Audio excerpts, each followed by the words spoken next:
लॉजिकमध्ये एखादी स्टेटमेंट जर if then फॉर्ममध्ये असेल आणि तिचा जर तुम्हाला इनव्हर्स, कन्व्हर्स किंवा कॉन्ट्रा पॉझिटिव्ह फाइंड आउट करायचं असेल तर कोणते रूल फॉलो केले जातात बघूया. एखादी स्टेटमेंट जर का पी देन क्यू या फॉर्ममध्ये असेल तर तिचा कन्व्हर्स लिहिला जातो क्यू देन पी, रिव्हर्स केलं जातं. तिचा इनव्हर्स लिहिला जातो negation P then negation Q, पीचा निगेशन देन क्यूचं निगेशन. नेक्स्ट कॉन्ट्रा पॉझिटिव्ह लिहिला जातो negation P then negation P. याचा अर्थ काय होतो की इनव्हर्स जो आहे त्याचा कन्व्हर्स घेतला की कॉन्ट्रा पॉझिटिव्ह बनतो. बघूया एक्झाम्पल. मी एक्झाम्पल घेतला if it is a Sunday then it is a holiday. याच्यामध्ये इट इज अ संडे ही जी स्टेटमेंट आहे तिला मी पी कन्सिडर केलं, तर इट इज अ हॉलिडे तिला मी क्यू कन्सिडर केलं.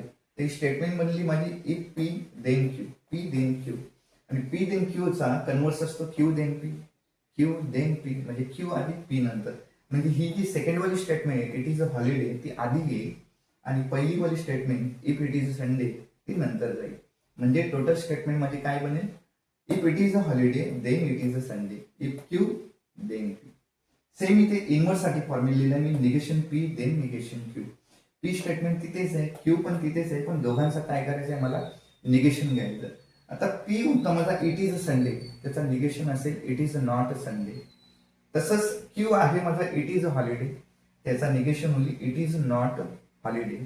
आणि मी फॉर्म्युला लिहिलाय negation P then negation Q. So total statement symbolic form मधली वर्ड मध्ये कशी बनेल, ती बनेल आता it is a not Sunday then it is a not holiday.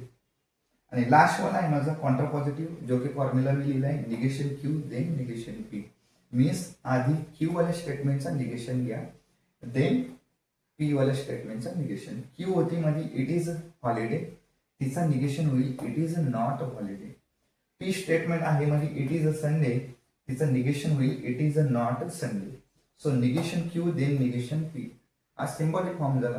त्यालाच वर्ड मध्ये आता हा कसा लिहिता येईल, if it is not a holiday then it is not a Sunday.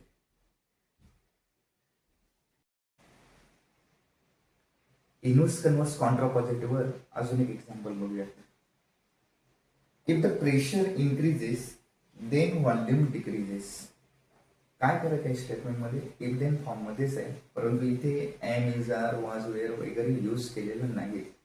अशा टाईपच्या स्टेटमेंटमध्ये आपल्याला जेव्हा आपण इनव्हर्स किंवा कॉन्ट्रा पॉझिटिव्ह घेऊ तेव्हा निगेशन घेताना डू किंवा डजचा वापर करायचा असतो. आता डू कधी यूज करायचा आणि डज कधी वापर करायचा ते पण बघू आपण. आता याचा कन्व्हर्स करायचा आहे तर सिंपल आहे. स्टेटमेंटला आपल्याला जस्ट रिव्हर्स करायचं आहे, आधी क्यू घ्यायचा आहे नंतर पी. इथे मी प्रेशर इन्क्रीजेसला पी कन्सिडर केलाय, व्हॉल्यूम डिक्रीजेस या स्टेटमेंटला क्यू कन्सिडर केलाय. सो आधी क्यू नंतर पी म्हणजे स्टेटमेंट काय बनेल, if volume decreases then pressure increases. Okay, हे तर सिंपल होतं. बट इनव्हर्स बघूया. इनव्हर्सचा फॉर्म्युला मी लिहिला आहे negation P then negation Q, पीचा निगेशन देन क्यूचा निगेशन. आता पी स्टेटमेंट होती इफ प्रेशर इन्क्रीजेस, पी आहे माझा प्रेशर इन्क्रीजेस. ओके, इथे इज एम वॉज वेअर असं काहीच आलेलं नाही. सो निगेशन करताना आता मला डू किंवा डज वापरायचा आहे. ओके, तर डू वापरायचा की डज वापरायचा. जर का नाऊन सिंग्युलर असेल तर डज वापरा आणि जर इथलं नाऊन प्लुरल असेल तर डू वापरा. किंवा लास्ट मध्ये इथे वर्ब दिलंय त्याला यस लागलेला असेल तर तुम्हाला डजचा वापर करायचा आहे आणि जर तो नसेल तर डूचा यूज करायचा आहे. कसं बघू आपण. तर इथे तरी प्रेशर जो आहे तो सिंग्युलर आहे आणि दिसतंय की वर्बला यस लागलंय म्हणजे मला डजचा वापर करायचा आहे.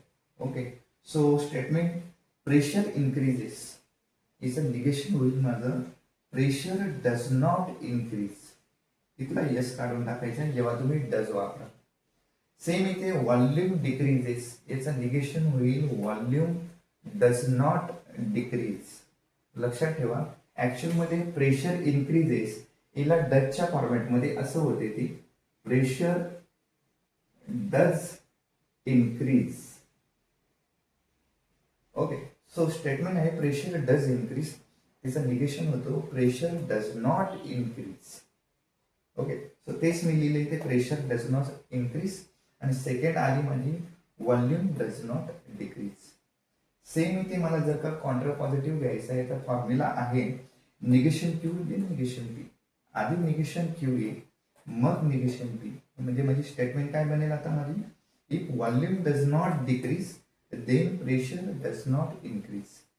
या स्टेटमेंटमध्ये आपल्याला एकच गोष्ट नवीन बघायला भेटली की जर का तिथे एखाद्या स्टेटमेंटमध्ये ॲनिजार वॉजवेअर नसेल, यांचा यूजच केला नसेल, तर डू किंवा डजचा वापर आपल्याला निगेशन घेताना करायचा आहे.